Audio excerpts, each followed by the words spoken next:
Today we'll be talking about the attack simulation training platform from Microsoft. But first, let's do an introduction. So my name is Nick Oosterwijk. I'm from the Dutch office of CWSI. I'm a security and compliance consultant and certified ethical hacker.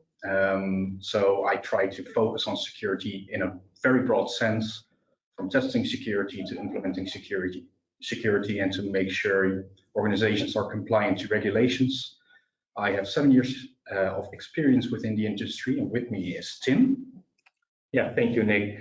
Well, I'm based in the Netherlands office as well. Within CWSI, I'm an endpoint and compliance consultant, which means in my day-to-day job, I'm focusing on components like Microsoft Intune, Microsoft Purview, and Defender, for example. Officially, I have a legal background, so I made a switch to IT a few years ago, and I'm for 8 years in this industry already. And happy to join this webinar and present you some details around attack simulation training. Before we start with the content of our webinar today, I want to provide a short agenda. So first we have an introduction. We already introduced ourselves, so we will skip to the overview of the current threat landscape within the existing real world, let's say. As with many Microsoft components, licensing roles and permissions is quite important, so we will highlight this during the webinar as well, talk about some features within attack simulation training, and very interesting part is the end user experience. So during the webinar, we will show you how the end user experience during an attack simulation training campaign, how it looks like. Another one is about automation. So Nick will tell something about automation within attack simulation training, so you can automate things to reduce administrative tasks. We will do a short comparison to other similar products, and we will close this webinar with some tips and tricks. Before diving into some details around attack simulation training, I just want to mention that this session will be recorded, and recording and slides will be shared afterwards. Since it's only a 45 minutes webinar, we won't provide a break in between. And if you have any questions, you can drop them within the GoToWebinar chat, and we will answer those questions afterwards. During the webinar, we have some polls, since we are interested in some questions and insights. So please answer the polls we will launch during the webinar. And before we start with the attack simulation training content, I want to tell something about the CWSI group. So as we mentioned, Nick and I are from CWSI. And for those of you who are not familiar with CWSI yet, we expanded over 5 countries already. So we have offices in Ireland, United Kingdom, Belgium, Luxembourg, and the Netherlands. And as a company, we're focusing on Microsoft components in particular, like Purview and Microsoft security components. But on the other hand, we have some developers as well for developing iOS and Android applications, but also an important proposition like the workplace proposition we have. And if you're interested in other components than attack simulation training, please feel free to reach out to us. But as a short explanation, this is who we are. Yeah, this is an overview of, to give you an idea of the kind of relationship that we have with Microsoft, and that we specialize in Microsoft security solutions. So we are partnering with Microsoft in different areas, but I think I want to highlight a few. In the middle at the top, you can see that we're part of the Microsoft, the bottom right, you can see that we are part of the Microsoft Intelligence Security Association, which is invite only, and we specialize in areas of security and modern work. And we've also been Partner of the Year in Microsoft Ireland in 2022 and 2020.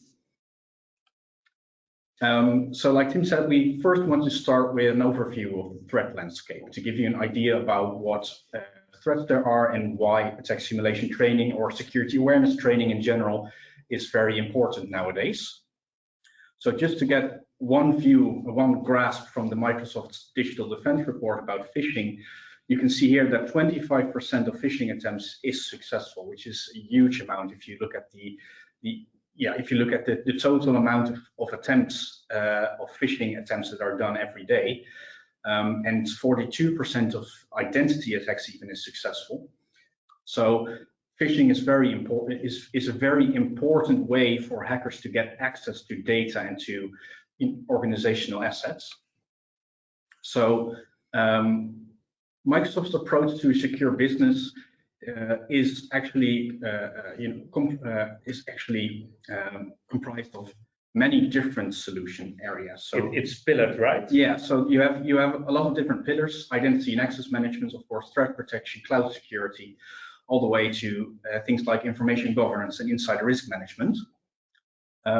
But it's not something that's that's just implemented and stands still. It's a process. So if you want to get to a secure posture, there is a process you go through to make sure that your posture gets better and better. So you start out with prevention and then detection. You do investigating and hunting. You work on response and remediation, but also on awareness and training. Yeah, which means not only the technical components are relevant, but training is very relevant as well. And I think that if you look at a very, very relevant risk nowadays, that's of course AI and phishing, because of the emergence of generative AI. AI-driven attacks are increasing significantly. And there are lots of problems with that.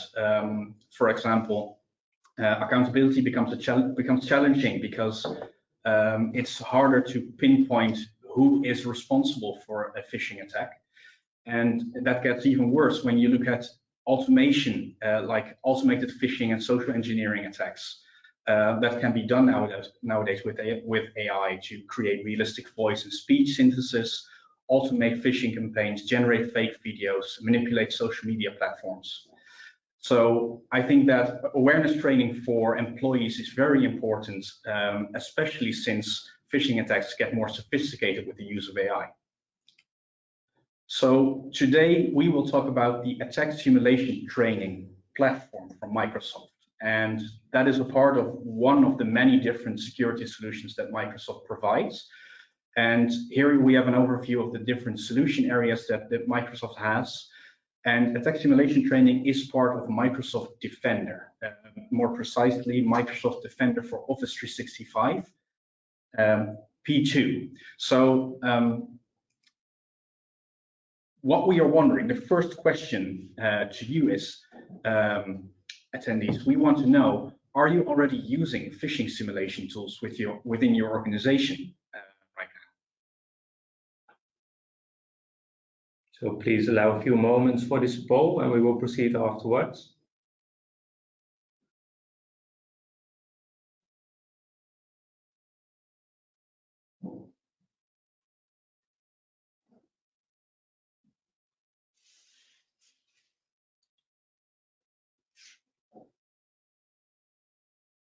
Okay, I think everybody was able to answer the poll. Very curious to the results of the poll. We noticed many attendees are using attack simulation training tools within their organization already, which makes it interesting to focus even more precisely on attack simulation training from Microsoft and see whether there's added value there. Yeah, so that means that we can highlight today what makes this solution different to other solutions. So we'll be glad to talk about that later on. Thank you.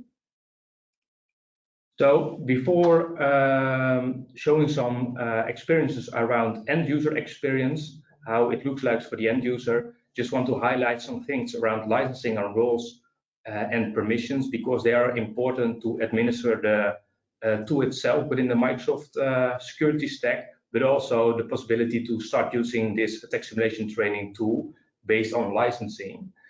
Before talking about licensing and roles permissions, just one short but, because attack simulation training is compatible while using Exchange on-premises server. Although we see many customers already moving to Exchange Online, you are able to use this tool while using an on-premises Exchange server. The only detail over here is statistics and reporting functionality are limited. And it means you can still use this tool, but you need to be aware of the lack of statistics and reporting, which is quite important because in the end, you want to know how your colleagues or your employees are performing on this attack simulation training campaign, whether they succeeded or failed for this attack simulation training. So please be aware you are able to use it while using Exchange on-premises server, but there are some limitations around statistics and reporting, so please be aware. Next, I want to highlight something about licensing, because licensing is quite important when using Microsoft services in general. And as you can see on the slide right now, the attack simulation training tool is included for several licenses within Microsoft already, especially if you look to the E5 or F5 licenses, whether it is Microsoft 365 or Office 365. If you have an E5 license in general, you are licensed, or you have an E5 license. Attack simulation training is part of the Microsoft Defender for Office 365 Plan 2. Defender for Office 365 Plan 2 exists more than only attack simulation training, but attack simulation training is included within this particular component. And this is an interesting one, because if you're already using Microsoft Defender for Office 365 Plan 2 because you are using E5 licenses, for example, and you are using another tool for attack simulations than the Microsoft attack simulation training, it's interesting to see whether attack simulation training for Microsoft can provide you the same solution as your third-party solution you're using right now, for example. If you do not own the Microsoft E5 licenses yet, there are still some possibilities to start using attack simulation training, because it is possible to add this Microsoft Defender for Office 365 Plan 2 to other licenses as well. For example, the Microsoft 365 E3 license. It's a possibility to add this Microsoft Defender for Office 365 Plan 2 to this particular license, which means you are not required to make a whole upgrade from Microsoft 365 E3 to Microsoft 365 E5. But you can only add this Microsoft Defender for Office 365 Plan 2 without a whole license upgrade. Yeah, so it's a standalone license, right? Yes, indeed. Right. Yes, that's correct. The other thing I want to mention here is when using a Microsoft 365 E3 license, you are able to start a trial license for 90 days. So without having the E5 license yet, you are still able to see some features of this attack simulation training during 90 days. The only thing you need to be aware of, the trial license for attack simulation training provides limited functionality. So you're only able to use one particular component of attack simulation training, which is called a certain technique. And we will talk about those techniques within a few moments. Yes. So not all attack techniques will be available in the trial, but you can try it out with one technique. Yeah, exactly. Which gives you the opportunity to have a look in this this solution without doing a full license upgrade or purchasing a particular license.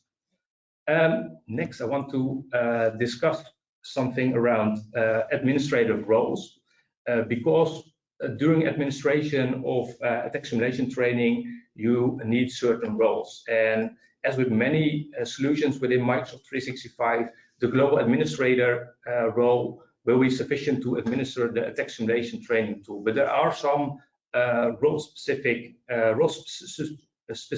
dedicated to attack simulation training. For example, the attack simulation administrator, but also the attack payload author. And especially the attack simulation training administrator is interesting because you can work from a perspective of least privileges. It's even possible to assign an external party with this attack simulation administrator role, so they can carry out an attack simulation training campaign for the whole organization. Last but not least, security administrator is sufficient as well. And those permissions can be assigned within Microsoft Entra ID. Previously, there was some requirement to assign particular roles within the Microsoft Defender 365 portal, but those roles are available within Entra ID. So over there, you can assign those roles to your administrators. Next, we want to launch another poll, and we are curious whether you are already using licenses which include the attack simulation training tool. So as we discussed previously, we are talking about E5 licenses or F5 licenses.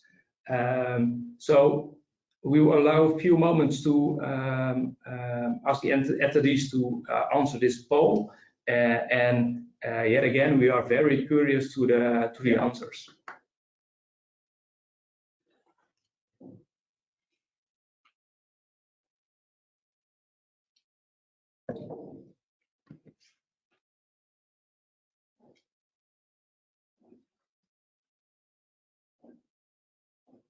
So especially when you already have a license, this might be interesting. But if you don't, then it might be interesting to know what you can invest in. Yeah, exactly. And I think it's useful in both cases. So whether you're using a third-party solution right now or no solution at all, it's interesting. Yeah. I think we've given everybody the time, so let's look at the results. Okay. So it looks like a little more than half of you don't have a license currently, but a little less than half already have a license but are not using it. So that's very interesting. And then I think let's go ahead to talk about the actual features.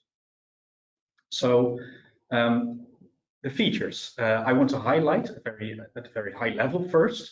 What makes attack simulation training unique as a platform? So firstly, the payloads, which are the actual phishing emails that you can use, are out of box. So there are lots of out-of-box phishing emails that you can use. So you don't have to create them yourself. But if you want, you can. So it both has out-of-box payloads, and there's a broad possibility to create custom payloads yourselves. The delivery platform is email, but I will say there are developments on that. Because I think that the Teams as delivery platform is in private preview right now. One key feature that's very useful in attack simulation training is the predicted compromise rate, because Microsoft has anonymized statistics about the success rate of all global payloads. They can tell you something about the chance of success that a certain payload has. And just as with the payloads, the training material, so those will be videos and interactive videos, are also out of box. So the platform comes with out-of-box training material, but you can also include your own custom training material. And I think that the reporting is very good. So there is very high over and very detailed reporting available, reporting over overall with like the performance of all the phishing simulations you did and the differences between those. So it's very useful for administrators to see how well their users are performing. You can even compare those with previous launched attack simulation trainings, right? So you can get an overview of the let's say average score of your organization, which is very interesting. Yeah, and I think that an important feature as well is that it all stays within your M365 tenant. So you don't have to, I will highlight it later again, but you don't have to open up your organization to a third-party platform by changing your DNS records and or whitelisting anything in your email servers or Exchange Online. So automation is also a very important one. You can automate simulations, configure them beforehand to make it possible to create less administrative overhead. And reminders and positive reinforcement are included. So you can there is automated reminders for people who need to follow training, and you can also use positive reinforcement if somebody did report a phishing email and deleted it. And how can you trigger this positive reinforcement? Because how is somebody notified about this positive reinforcement? So either right after they reported the email, they can get a positive reinforcement email, and we'll show that later, I think, how it looks like. Or you can do it after the entire simulation is done. So this is you can do this by only hit the report button for this particular email. Yeah. So, of course, important features are as well what phishing techniques are available in this simulation. And I think that drive-by URLs and credential harvesting is more traditional. So that would also include landing pages of phishing websites. But I think that the more advanced ones, so the fake malware attachments or links in attachments or link to malware, and even something very Microsoft specific, the OAuth consent grant is also a phishing technique that can be used. So that means that you would grant an app, for example, access to your email or your calendar or your contacts. But if you just want to use the platform to send out educated emails about how to recognize phishing emails, you can use the how to guide phishing technique that basically sends out training material for people to view. And while using a trial license, the only option over here is the credential harvest one, which is interesting, but you can still use it. Yeah, and I just wanted to go over the different attack techniques. So here you can see, the amount of simulation sent. Though these are again anonymized statistics from the Digital Defense Report from Microsoft. So looking at 6.7 million simulations, you can see that credential harvesting is still very successful. But if you look at the difference in percentage, you can see that drive-by URLs are very successful, and attempts. If you look at the attempts made, people are susceptible to drive-by URLs. So those statistics are very important as well to keep in mind when doing simulation. Yeah, and around drive-by URLs, I think this is the technique where the end user becomes compromised quite easily as well, right? Yeah, because you only need to click a URL and you are being marked as compromised within attack simulation training. Yeah. And basically being compromised means you failed the attack simulation training. Yeah. And credential harvest, of course, is an attack technique where you have to fill in your credentials at a phishing site. Yes. So the end user experience, Tim. Yeah, let's talk about end user experience, because the solution on its own, it's really interesting, but I think it's very good to know how it will look like for your end user. So just want to highlight a few images on the end user experience. We created 2 attack simulation trainings to show you 2 techniques at the same time. On the left side of the screen, you can see the credential harvest technique, and on the right side of the screen, you can see the OAuth consent grant. And at this point, they look quite similar. It starts with an email. It starts with an email. So the end user receives an email to lure the end user to click on a particular component within this email, but it starts all with an incoming email, and based on the payload you're using, it's basically dependent on the payload you're using, how the title of the email looks like, the sender name of the email looks like, etc. So when receiving this email, the next step within the attack simulation training would be the end user to lure the end user to open the email itself. And at this stage, it differs a little bit, because on the left side of the screen, you can see the credential harvest one, which looks quite okay from a branding point of view.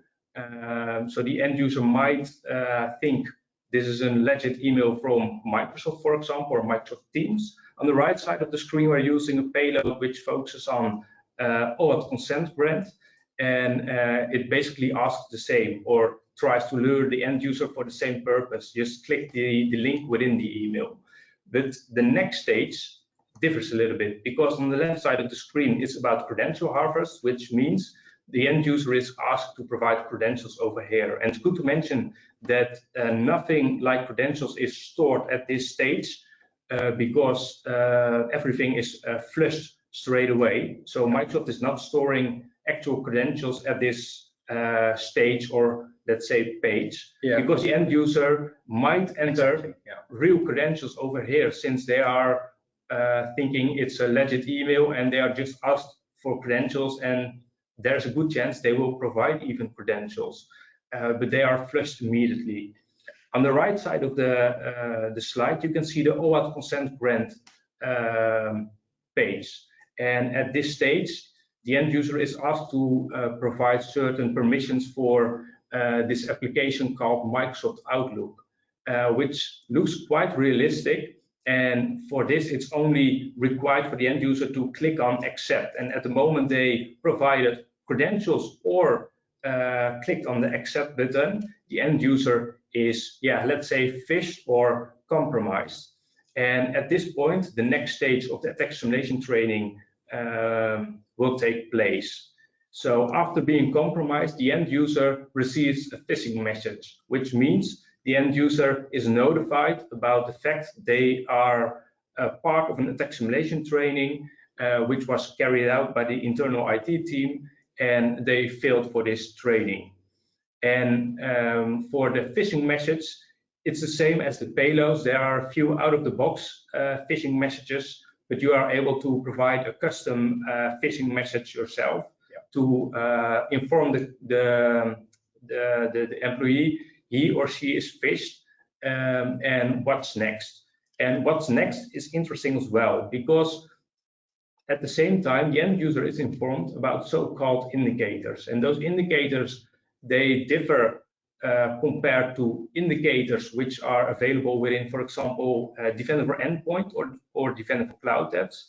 Within attack simulation training, indicators mean certain components of the actual email which should create some recognition for the end user why it was a phishing email. So, for example, an indicator is around URL hyperlinking, and there are some tool tips over here for the end user how to recognize a phishing email for, let's say, next attack simulation training or even a next incoming phishing email.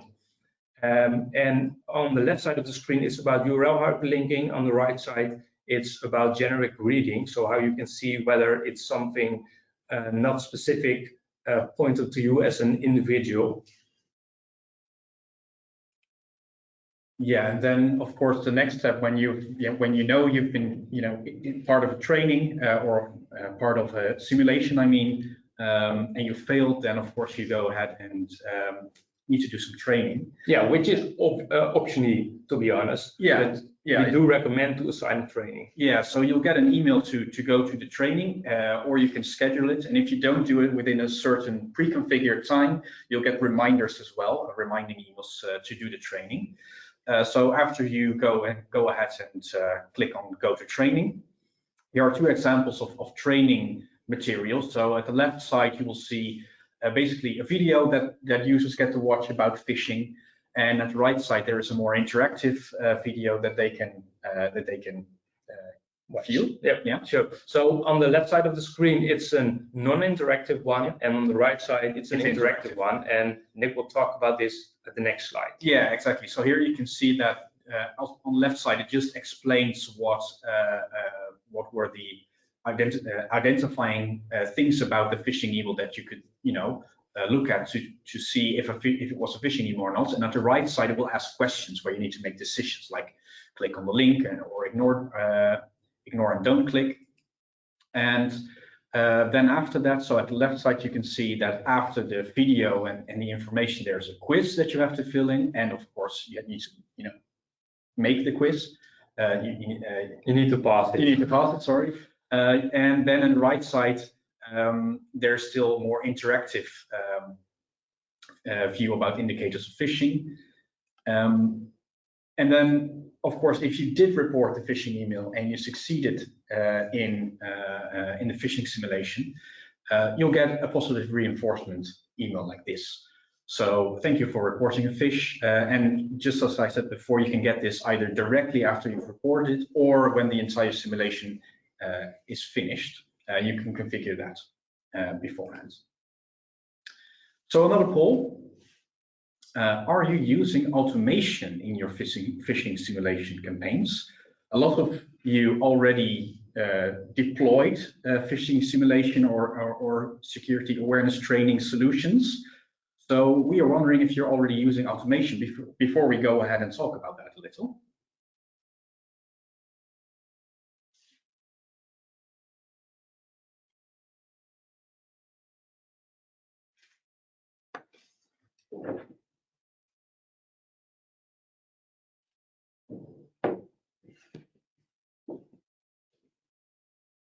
All right, I think we've given everyone enough time, so let's see the results. Interesting. So most of you aren't using automation, which means you're doing it manually. And the next part might be very interesting. Yeah, there are some good wins over here, I guess. Yeah. So let's go ahead and talk about the automation capabilities of the attack simulation training for Microsoft. So basically, there are two kinds of simulation or automations available within attack simulation training. And those would be simulation automations and payload automations. So the first one are simulation automations, and those are what you would expect. So you can pre-configure and plan everything beforehand. So you select a time period where simulation takes place. You can make sure it is, for example, a yearly phishing simulation and you can also, of course, define groups or users that are part of this simulation. You can set a time between in a certain period where these users will receive a phishing email. They don't have to receive it all at once. And it can even take into account the local time of the users if you're working in an international environment. So they won't receive a phishing email at night, but during their working hours. And this gives you the option to randomize certain components as well, right? Yeah. You can even say that not all users will receive the same phishing email, but they will receive different ones, and you can select which ones will be part of this campaign. So yeah, this basically enables you to create a baseline of simulations in your environment that will take place that you don't have to launch manually yourself. The second one is maybe the least known automation. It's payload automations, and it was previously called payload harvesting. And this is a very interesting one.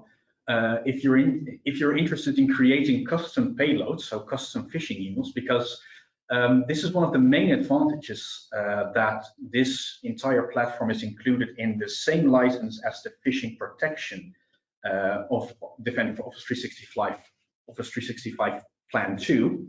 And that is because if users report an actual phishing email, or the Defender for Office 365 marks an email as phishing and blocks it, you can basically set out a net to catch those emails, so you can convert them to templates to use in your simulation. So in that way, you can simulate real-world examples of phishing emails and include them in your manual simulations, or you can include them in your planned automated simulations.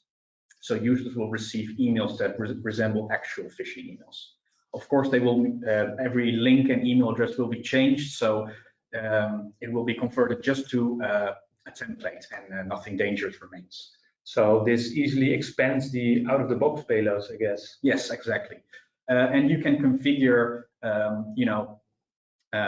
when a certain phishing email will be catched by the payload automation capability. So if one user in your organization gets a phishing email, it won't be catched. But if it's, for example, if more than 5 users get that phishing email, you can catch it. Okay, let's have a discussion around reporting, because the end user experience and all the features within attack simulation training are interesting, but in the end you want to know how your colleagues or how your entire organization is performing on this attack simulation training campaign. And there is quite some reporting available, and I have a slide with 2 images of the attack simulation training portal, and which statistics are available in this portal. And I think the most important one is on the left side of the screen, so you can see immediately how many users are compromised, so who clicked the link or provided an OAuth consent grant for a certain application, but also the number of users who are using the report button and reported this attack simulation training email as a potential phishing email, which gives you a good overview in a blink of an eye how the organization is performing in general. And there are some numbers around the amount of time, how long it took before end users clicked on the link for the first time, for example, which gives you some insights on how people behave on this attack simulation training email. In the right image, on the right side of the slide, you can see particular components of the attack simulation training email. So once you send out an attack simulation training email, you can see how many people click the link within this attack simulation training email, but even the number of users who supplied credentials. And the components of this all user activity reporting part might differ based on the attack simulation training technique. For example, when we are talking about OAuth consent grant, supplied credentials isn't involved in this attack simulation training campaign. So supplied credentials could be replaced by something like provided OAuth consent grant. But you can see how many users read the message, deleted the message. The only thing you need to be aware of, people who are archiving emails, so not deleting the email, but archiving the email, those users are not being involved in this reporting, because reporting is only focused on the components which are being displayed on the screen right now. Besides the attack simulation training campaign specific details, there is something available for reporting on each individual within your company. So you are able to see a view where you can verify the users who are compromised within this attack simulation training campaign, but also the number of users who reported the email as a potential phishing email. But in the end, if somebody clicked the link, you want to know if the assigned training is, if they follow the training, for example. So there are quite some details on user level to see in this reporting as well. Because in the end, when somebody is compromised, you want somebody to have a training assigned, but to finish this training as well, to upskill their knowledge. Last but not least, there's also some reporting available tenant-wide, which means it's not focused on the individual, it's not focused on the campaign itself you are running at the moment, but it's an option to compare tenant-wide the previous attack simulation trainings, which means there's an option to show repeating offenders, which means people who failed the attack simulation training campaign for more than once. But also users who didn't complete the training, and the number of users who didn't experience an attack simulation training. This is an interesting one because the number of users who didn't experience an attack simulation training campaign yet, it includes also guest users, which might confuse the actual data in there. All right, so let's do a little comparison to similar products. Just a few things that I wanted to highlight. So I mentioned this before, but you don't need to whitelist external phishing servers. Funnily enough, or interestingly enough, if you use Defender for Office 365 Advanced Phishing Protection, every email will be opened and every link will be opened in a sandbox environment before an email is delivered to an Exchange Online email inbox. And if you work with third-party phishing servers or phishing services, you often run into the problem that you're going to see that the statistics of that platform aren't accurate because it counts the opening of the email and the opening of the links in a sandbox environment by Microsoft as an actual action of the users. You don't have that problem when you use the attack simulation training platform from Microsoft, of course, because that data is accurate. And again, the data stays within your tenant, so you don't have to open up your environment to an external party and to make sure that phishing emails are delivered. All the data stays within the tenant boundaries. You have access to global anonymized performance metrics that are integrated with the solution, and that's something that, definitely not all of the other solutions have. And it's all built into the same security portal, security.microsoft.com, where all the security solutions of Microsoft reside now. So you have one pane of glass for every security solution, and it's not just a new place where you need to log in. You can do some pretty interesting things that might be very hard to do with other platforms. Things like spoofing existing Microsoft 365 users, for example, to create a realistic compromised account or insider threat simulation.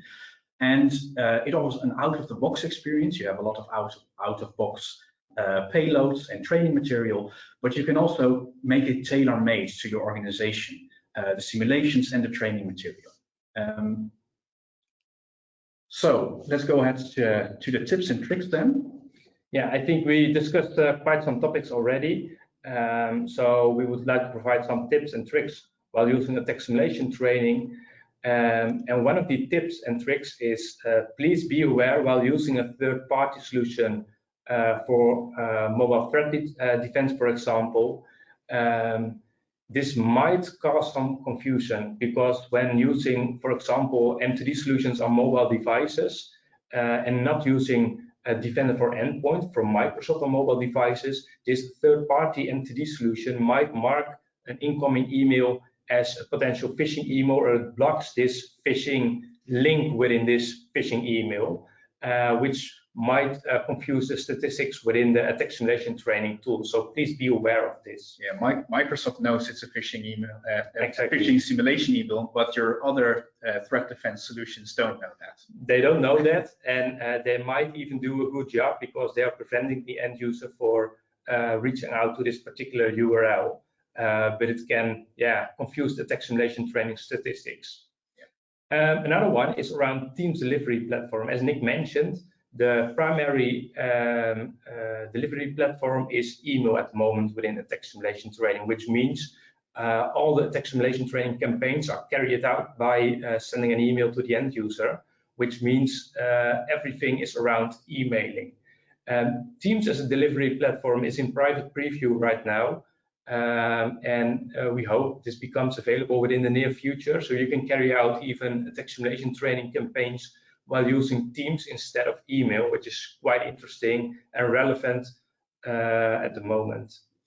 The next thing is around calendar availability.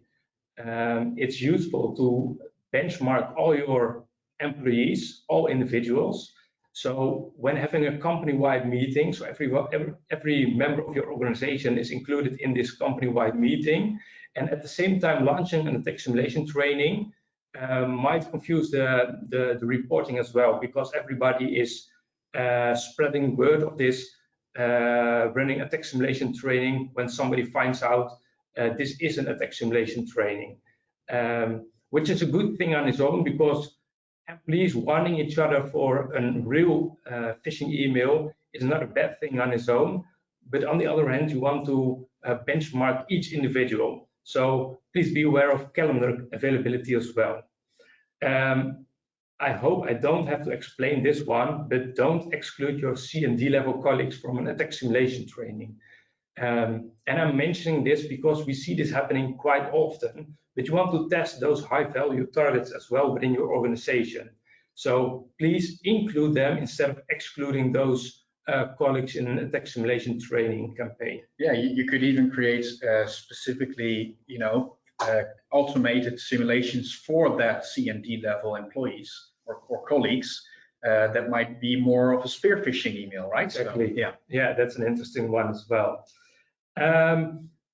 Last tip we want to provide is around consider attaching a Microsoft form occasionally to this text simulation training. So you can assign trainings to this text simulation training campaign as well, but you can also assign a Microsoft form as a kind of a questionnaire to this text simulation training. To get feedback from you. Exactly. How did people experience this text simulation training?